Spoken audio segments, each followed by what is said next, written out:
Allez, salut les amis, j'espère que vous allez bien. Bon, comme chaque début de mois, je vais vous faire le suivi du wallet.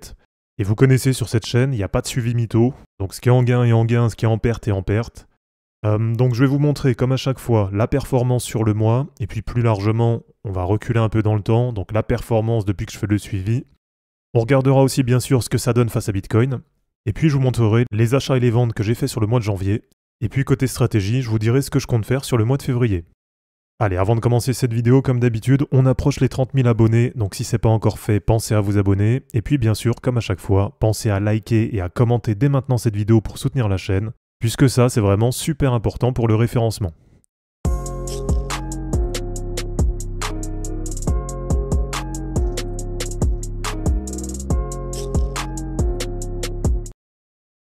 Allez, on est parti pour le suivi, donc comme d'habitude, je vous le fais avec les deux applications, avec les deux sites. Donc une partie sur LiveCoinWatch et une partie sur CoinMarketCap.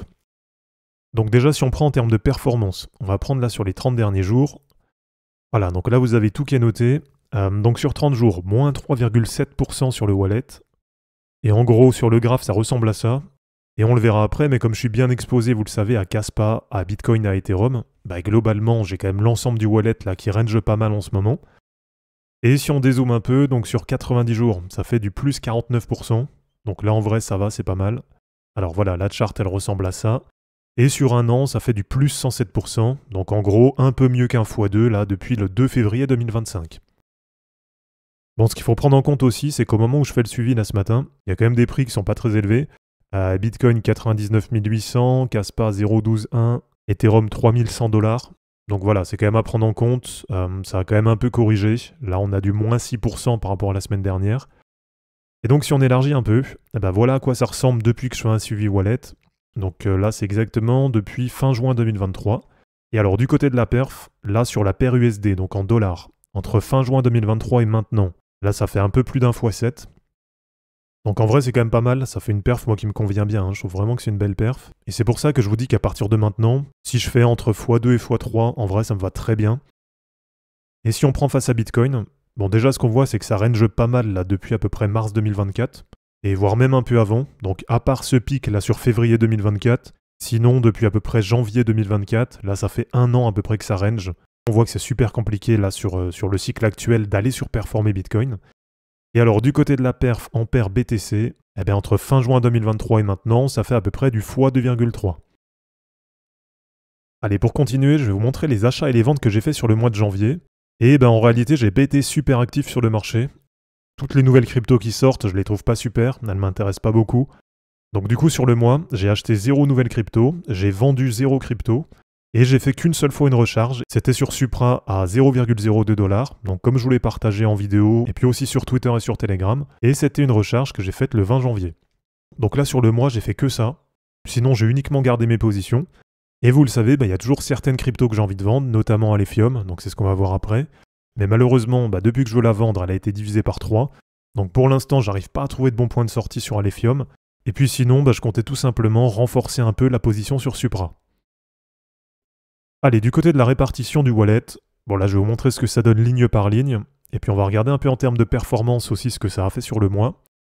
Donc pour commencer, Bitcoin qui représente 20% du wallet actuellement, Kaspa 19,9%, Ethereum 17,5%. Donc là de ce côté-là vous connaissez, ça change pas beaucoup. En fonction des perfs de l'un ou de l'autre, des fois Kaspa est premier, des fois Bitcoin est premier. Et je crois même qu'une fois j'avais Ethereum qui était en tête du wallet. On est quand même sur un mois de janvier qui a été assez neutre. Bitcoin plus 3,9%, Kaspa plus 0,8%, Ethereum bon quasiment moins 10%. Et donc ensuite pour continuer, j'ai 13,8% d'USDT. Donc là en vrai c'est pas mal. Et comme je vous dis, il n'y a pas vraiment de nouvelles cryptos qui m'intéressent. Donc avec mes USDT, j'ai pas forcément prévu d'en acheter des nouvelles. J'ai pas non plus prévu, comme je vous dis, de recharger d'autres cryptos. Là je considère déjà que je suis quand même bien exposé au marché. Et pour l'instant j'ai pas vraiment choisi ce que je veux en faire, mais à mon avis tout simplement je vais les garder. Et prochainement je pense que je vais les retirer, je vais les sortir en euros. Parce que sur 2025, comme je vous l'ai déjà partagé, j'ai vraiment envie de me désexposer du marché crypto et d'aller diversifier sur d'autres classes d'actifs. Alors ensuite, pour continuer, donc là j'ai BGB qui représente actuellement 7,8%, et ensuite j'ai TAO qui représente 7,6%. Donc là en vrai ça fait plaisir, vraiment BGB c'est une énorme perf là sur le cycle, plus 500% sur 90 jours, plus 963% sur un an, donc là c'est plus d'un fois 10 sur un an. Et du coup elle arrive à passer devant TAO, alors que j'ai déjà pris 2 fois des profits sur BGB. Et bah TAO ça continue quand même d'être un peu décevant, avec 7,6% du wallet actuellement, et surtout bah, côté perf, moins 26% sur le mois, et de nouveau un TAO qui passe sous les 400$. Alors ensuite Supra, moins 36,8% sur le mois, et donc comme je vous l'ai montré, j'ai fait quand même une belle recharge à 0,020, et j'ai Supra qui vaut actuellement 2,6% du wallet. Mais voilà, c'est pareil, je vous rappelle que sur Supra, je pense quand même que ça peut continuer à descendre, donc au cas où ça continue de corriger, j'ai prévu une nouvelle zone de recharge qui va être entre 0,015 et 0,013. Alors ensuite, INJ, 2,3% du wallet. Bon, c'est pareil, hein, c'est quand même assez décevant, moins 15% sur le mois. Donc INJ, franchement, c'est une crypto que j'aime bien, donc j'ai pas forcément prévu de la vendre. J'ai pas changé mes positions dessus, et je pense quand même que c'est une crypto qui vaut le coup. Donc même si c'est un peu décevant, on va dire à court terme, je reste quand même assez optimiste dessus. Alors ensuite, Sui Network, bon, qui corrige un petit peu, mais c'est normal, hein, ça a été vraiment une grosse perf là sur les derniers mois. 2,2% du wallet actuellement. Et c'est pareil, je vous rappelle que j'ai déjà pris un TP sur Sui. Alors ensuite, Link et Arbitrum, 1,8% pour Link et 1,3% pour Arbitrum. Bon, Link, c'est vraiment une belle surprise. Je vois qu'elle arrive à se maintenir au-delà des 20$, ça fait plaisir. Plus 6,5% sur le mois, plus 117% sur 90 jours. Et par contre, Arbitrum, bah, ça continue à être assez décevant, avec un moins 25% sur le mois. Mais plus largement, il n'y a pas qu'Arbitrum qui est décevante. Parmi tous les Layer 2, je crois qu'il n'y en a pas un seul là qui arrive à bien performer. Alors ensuite, pour continuer, Cubic, 1% du wallet et qui fait moins 28% sur le mois. Donc là, c'est pareil, hein, c'est assez décevant pour l'instant. Ensuite, Alephium, 0,76$. Voilà, c'est vraiment la catastrophe. Moins 40% sur le mois et qui vaut actuellement 0,9% de mon wallet. Donc Alephium, comme je vous dis, c'est dommage parce que je voulais la vendre. Je crois qu'on n'était pas loin des 1,80$ ou des 2$. Et j'attendais juste un bon point de sortie. J'ai un peu trop attendu dessus. Je pensais vraiment que ça repartait bien. Et entre quand je vous ai dit que je voulais sortir et maintenant, bah, elle a été divisée par quasiment 2,5 ou 3. Donc voilà, je me vois pas trop sortir maintenant. C'est un peu dommage. Mais c'est vrai que là, sur ce projet, je suis quand même bien déçu. Alors ensuite, Kanxium, moins 45% sur le mois. Bon, dans tous les cas, j'en attends plus grand-chose. 0,5% du wallet actuellement. Chloreai, moins 40%. Bon, c'est pareil, c'est assez décevant, mais Chlore, c'est quand même une crypto, je trouve, qui arrive à bien remonter par période. Je trouve qu'il y a des variations qui sont assez intéressantes. Et ça vaut actuellement 0,2% du wallet. Donc là, vraiment, on arrive dans les petites positions. Alors ensuite, Sei, moins 29% sur le mois et qui vaut 0,2% du wallet. Ketcoin, moins 30% sur le mois, 0,2%. Bob, 0,1% du wallet et qui prend un moins 48% sur le mois. Bon là, c'est vrai que c'est dommage parce qu'il y a un moment où Bob il était pas loin de bien repartir à la hausse. Mais voilà, ça reste un meme coin low cap, ça reste un pari. Donc dans tous les cas, moi ce genre de crypto, je les garde. Et régulièrement, ça peut quand même redonner quelque chose. Alors ensuite, RIO, moins 36% sur le mois. Là, c'est vraiment la découpe hein, sur certaines alts et équivaut maintenant 0,1% du wallet. Bon, c'est pareil, hein, vous le savez, je suis pas fan des RWA. Donc très franchement, RIO, j'en attends pas grand-chose. Xena Neurai, moins 43,6% et équivaut 0,1% du wallet.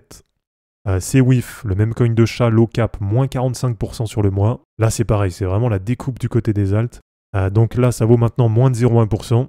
Donc en gros, là, tout ce qui reste maintenant, ça vaut quasiment rien. Et pour la plupart, à mon avis, c'est des cryptos qui vont aller à zéro. Donc tout simplement, je les garde. Franchement, là, ça vaut rien. C'est quelques dollars pour certaines. Alors ensuite, Space nous fait encore un moins 42% sur le mois. Et c'est pareil, ça vaut moins de 0,1% du wallet. Ensuite, Abelian qui prend un moins 38% sur le mois. Jinan qui prend un moins 80% sur le mois. Donc là, c'est pareil, c'est un même coin de chat low cap. Et à mon avis, vu la chart, bah, finalement, ça devait être un scam. Donc bon, c'est pareil, c'est pas grave, c'était un pari, c'était une petite position. Mais en tout cas, aujourd'hui, ça vaut quasiment plus rien. Et à mon avis, ça va aller quasiment à zéro. Et ensuite, il me reste donc du BNB pour payer les frais de transaction, du Dalma, et ça vaut aussi moins de 0,1% du wallet. Donc voilà, franchement, pour le bilan sur le mois, il y a quand même eu pas mal de découpes côté altcoin. Mais bon, pas sur toutes, il y a quand même certaines qui ont bien tenu. Là, je pense notamment à BGB qui arrive à bien tenir, à Kaspa qui finalement arrive toujours à rester dans les mêmes niveaux, même si bien sûr on en attend plus hein, du côté de Kaspa. Je pense par exemple à Sui qui avait bien performé et puis qui arrive quand même à bien tenir aussi. Chainlink qui reste une bonne surprise là sur les dernières semaines. Donc en gros, moi ce qui est positif là dans mon wallet, c'est que les cryptos auxquelles je suis le plus exposé, bah, c'est quand même celles qui performent le mieux. Et puis bah, celles où je suis moins exposé, en soi je m'en fous un petit peu qu'elles performent pas, mais c'est vrai qu'il y a quand même des perfs là qui sont hyper mauvaises. Et donc à voir un petit peu sur le mois de février ce que ça va donner. Bon, dans tous les cas, comme je vous l'ai dit, j'ai pas prévu de racheter de nouvelles cryptos. Là, très franchement, il n'y a rien qui m'intéresse dans ce qui sort. Donc pour le moment, pour février, à mon avis, je vais juste garder mes positions. Et je pense que c'est plus sur mars, avril ou mai. Donc si jamais on a bien, comme je l'attends, cette explosion sur le marché sur le mois de février, c'est peut-être plus sur cette période, donc mars, avril, mai ou peut-être même juin 2025, que je prendrai des profits sur la plupart des positions. Donc voilà les amis, c'est terminé pour cette vidéo sur le suivi mensuel de mon wallet. J'espère en tout cas que ça vous aura plu. N'hésitez pas à l'aimer, à la commenter et à vous abonner pour en suivre d'autres. Je vous rappelle que dans la description de cette vidéo, vous allez retrouver tous les liens utiles et les liens pour me soutenir. Et je vous dis à bientôt pour une prochaine vidéo. Ciao!